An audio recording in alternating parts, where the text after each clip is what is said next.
Have you encountered or used the phrase, bring me solutions, not problems? Have you thought about what issues this approach might actually create in your organization or team? Hi, I'm Seth Dobbs, and this is the Principle Driven Leadership Podcast, where I share principles of leadership along with examples of how to apply them to help make you be the best leader you can be. These principles are based on my years of experience as an executive leader in building organizations and teams and coaching others to become leaders themselves. And I believe that not only can anyone develop leadership skills, but that everyone can and should develop leadership skills. I think they're essential in helping you achieve your best in whatever way you might be trying to make an impact. And that's because leadership skills help you better influence others to effectively create durable results. And leadership is a journey.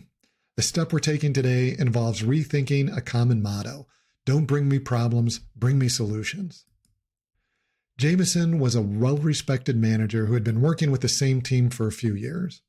He didn't like to micromanage, and in fact, he believed that the manager shouldn't get in the way of the team's work. If they had a problem, they were encouraged not to come to him with it unless they had a proposed solution or two in mind. He believed that his team should always focus on finding answers rather than dwelling on issues. In fact, Jameson became known for his motto, bring me solutions, not problems.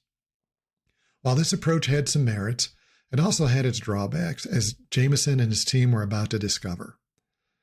The company's flagship product, a state-of-the-art software application, was experiencing a significant increase in customer complaints about slow performance and system crashes.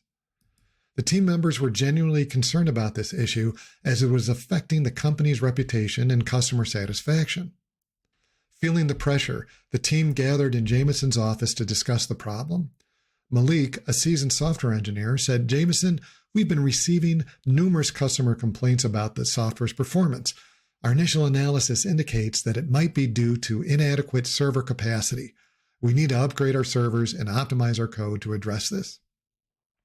Jameson, sticking to his motto, nodded and replied, "Great, Malik. I appreciate your proactiveness. Go ahead and prepare a proposal for the server upgrade, and let's get started on the code optimization immediately." Malik did as instructed, and the team began implementing the server upgrade and optimizing the code. They worked really hard, believing they were on the right track. And in fact, the software started running faster, and the number of complaints decreased. And Jameson considered this a job well done. However, as time passed, the complaints began to resurface. Customers were still experiencing issues with the software, and some were even canceling their subscriptions. The team was baffled. They'd addressed what they believed was the core problem. Frustration and confusion began to permeate the office. Now, one day, Emily, a junior developer, decided to dig deeper into the issue.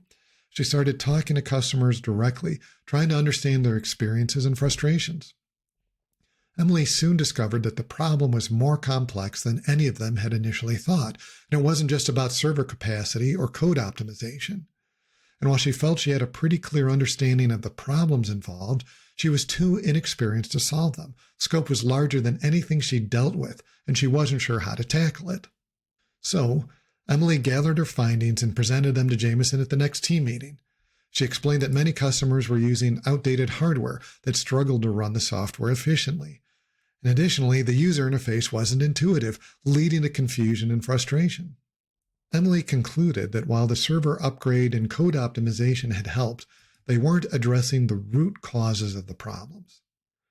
Now, Jameson was visibly irritated when Emily concluded. He reminded her that he wanted solutions, not more problems, and sent Emily back to her desk with that admonition.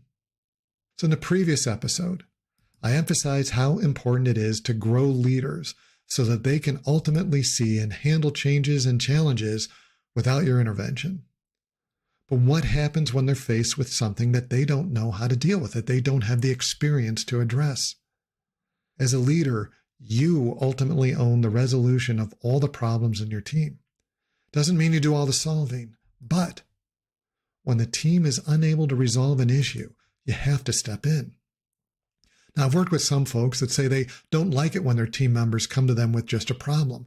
And I've heard things like, I want to see that they've thought about this a bit and have some kind of solution in mind. In one case, it seemed like the manager I was talking to actually felt that his team was being lazy if they just brought him a problem. And that aside, there's some merit in pushing people to think for sure. But the downside is that this approach can actually suppress information.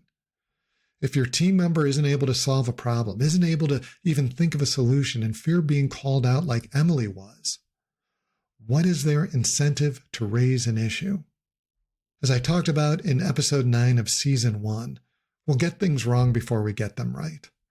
This is an important principle for enabling growth of your team, but your team won't get to right if they're afraid to even raise a problem in the first place. And because of that, they won't develop the skills to handle these problems in the future if they can't talk about them today.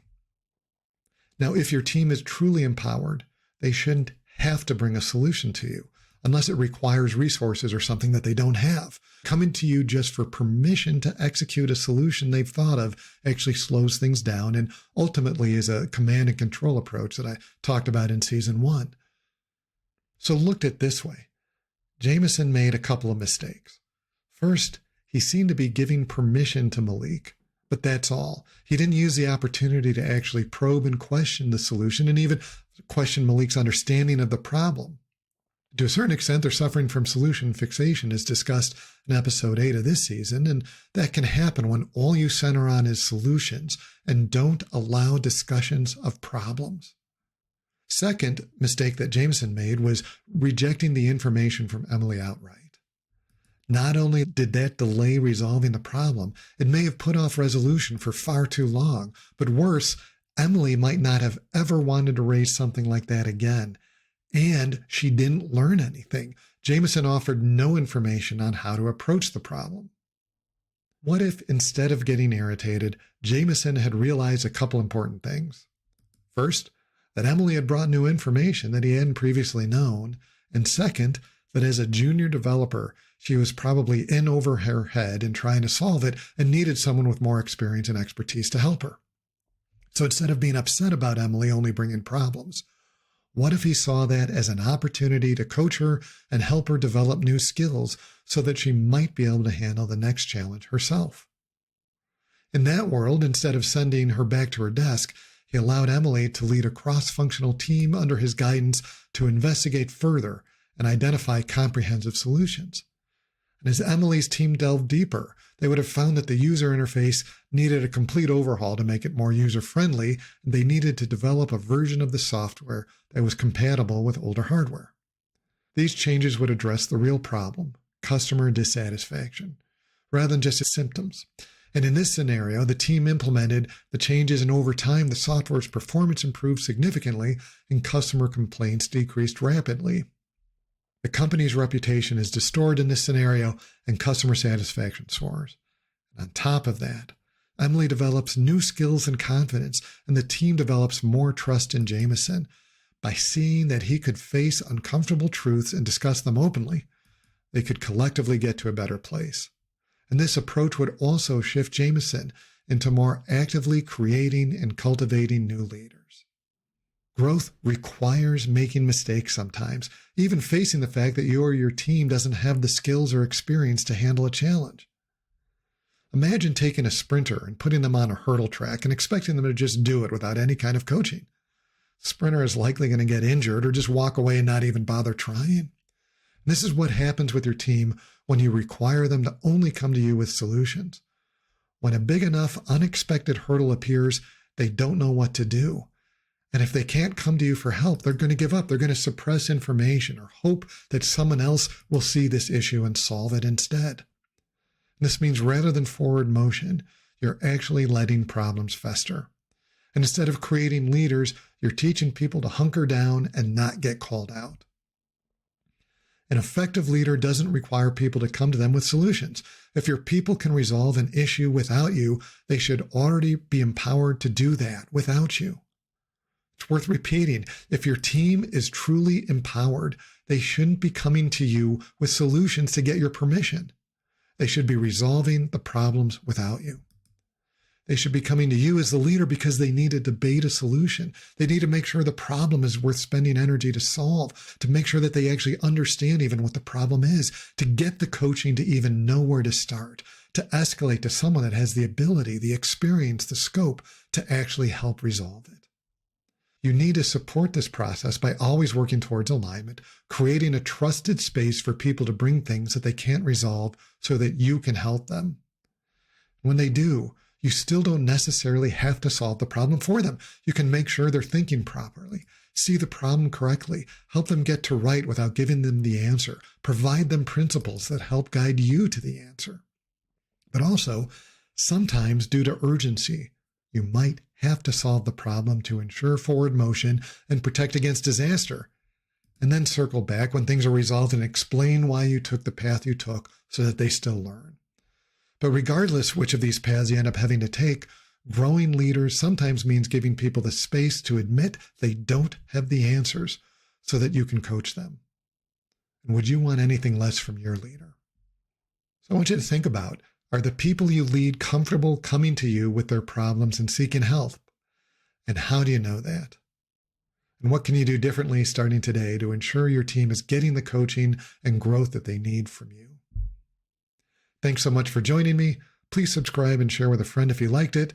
Send thoughts, comments, and questions to contact@pdlpodcast.com, and we'll address a few towards the end of the season. Join me next time, where I'll talk about how being a team player often means speaking up, not just going with the flow.